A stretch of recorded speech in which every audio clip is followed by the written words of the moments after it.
Wrestling explain family. तो कैसे हैं आप लोग? आज हम बात करेंगे एक ऐसी टीम के बारे में जिसने WWE में आते ही तहलका मचा दिया था, WWE में अपना इतिहास रच दिया था। तो ये कोई और नहीं, ब्लड लाइन है रियल वाली, क्योंकि इन्होंने एक टाइम में 7 WWE चैंपियनशिप जीती थी।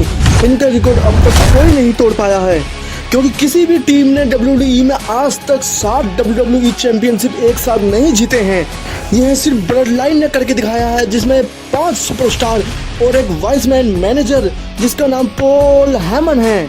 तो आज हम बात करने वाले हैं इस टीम के बारे में कि ये टीम की शुरुआत कहां से हुई और कैसे ये WWE की सबसे खतरनाक टीम बनी। तो चलिए बिना देरी किए हम चालू करते हैं। तो जैसे कि आप जानते हैं कि रोमन रेंस और द उसोस कज़न है, क्योंकि यह चीज WWE ने नहीं बताया था। तो चलिए मैं आपको याद दिलाता हूँ, रोमन रेंस ने सेथ रोलिंस के साथ टीम अप करके द उसोस को हराया था 17 मई 2013 को एक स्मैकडाउन में हराया था। और मैच खत्म होने के बाद भी जब द उसोस मैच हार गए थे, उसके बाद भी द शील्ड ने उसोस को बहुत मारा था, बहुत ही मारा था। इससे हमें पता चलता है कि 2020 से पहले द उसोस ने रोमन रेंस से बहुत मार खाई है। 2013 से लेकर 2020 तक रोमन रेंस की टीम द शील्ड के साथ द उसोस के अनेक मैच हुए हैं। तब किसी ने भी नहीं सोचा होगा WWE फैंस ने कि रोमन रेंस और द उसोस कज़न होंगे, भाई होंगे, और आगे जाके ये तीनों one of the man tag team championship जीतने वाले हैं और one of the man tag team बनाने वाले हैं। तो चलिए अब आते हैं साल 2015 में, जब रोमन द शील्ड से अलग हो गए थे और रोमन का सिंगल करियर चल रहा था। तो उस टाइम द उसोस ने रोमन के साथ कई बार टीम अप किया था और कई बार रोमन को बचाया था, कई बार उसकी हेल्प की थी। तो उसोस भी रोमन के साथ फैंस के नज़रों में आने लगे थे। उसके बाद WWE को भी पता चल गया कि रोमन रेंस और द उसोस कज़न है, ये WWE ने भी ऐलान कर दिया था। उसके बाद साल 2015 16 जून को रोमन रेंस और द उसोस पहली बार टीम अप करते हुए सबको नजर आए थे रॉ के एपिसोड में।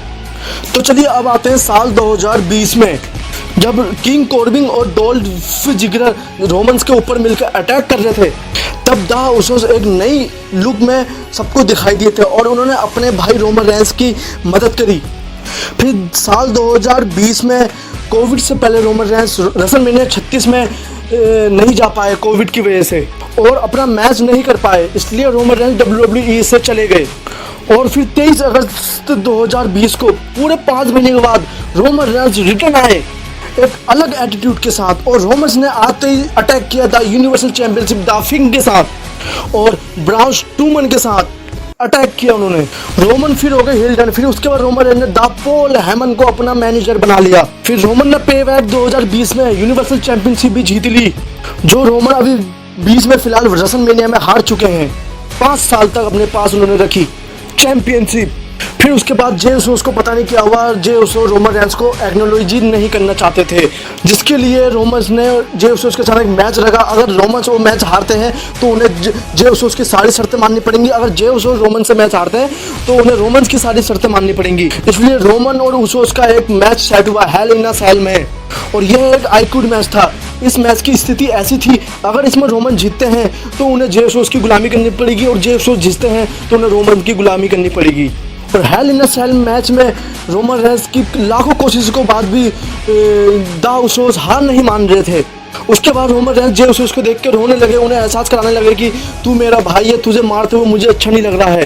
फिर रोमन ने जे उसोस को छोड़ के जिम्मी को सुपरमैन पंच मारा, जिसको देखते जे उसोस को दया आ गई, वह अपने भाई को बचाने के लिए आइक्लूड हो गए, उन्होंने हार मान ली। फिर उसके बाद 9 जुलाई 2021 को दोनों उसोस रोमन रेंस का साथ देने आ गए, तब ब्लड लाइन कंप्लीट हुई, लेकिन अब भी 2 मेंबर्स की कमी थी। उसके बाद मनी इन द बैंक 2021 में द उसोस ने टैग टीम चैंपियनशिप जीत ली द मिस्ट्रीज की टीम को हराकर।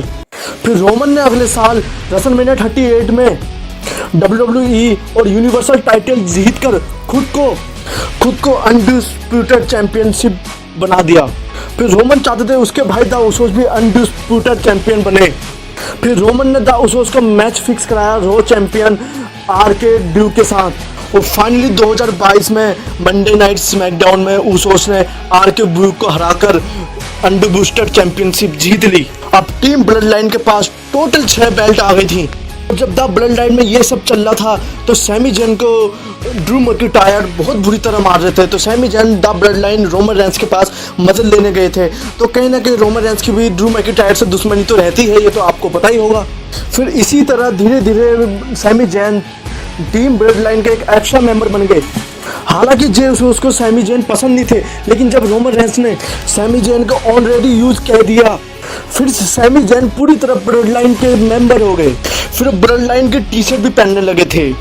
फिर क्लैश अड्डा क्लैश में 2022 में जब जे उसोस और सैमी जैन नहीं थे, रोमन और ड्रू मैकिंटायर के मैच में उसोस के छोटे भाई सोलो सिकुआ ने आके रोमन रेंस की मदद करी थी और रोमन की टीम ब्लड लाइन को एक और मेंबर बन गया। फिर रोमन की टीम के मेंबर सोलो सिकुआ ने NXT नॉर्थ कोरिया की मेंबरशिप चैंपियन भी जीत ली थी। यानी कि अब टीम ब्लड लाइन के पास टोटल 7 बेल्ट थी।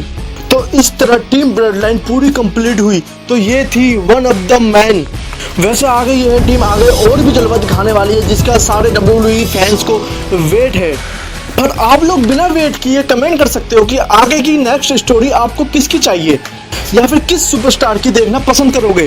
अगर आपको ये वीडियो पसंद आई तो इस वीडियो को लाइक जरूर कीजिएगा और आप लोग नए हैं तो सब्सक्राइब भी कीजिएगा, क्योंकि इस तरह की वीडियो आप तक पहुंचती रहेगी और जल्दी जल्दी आती रहेगी। तो चलिए मिलते हैं अब।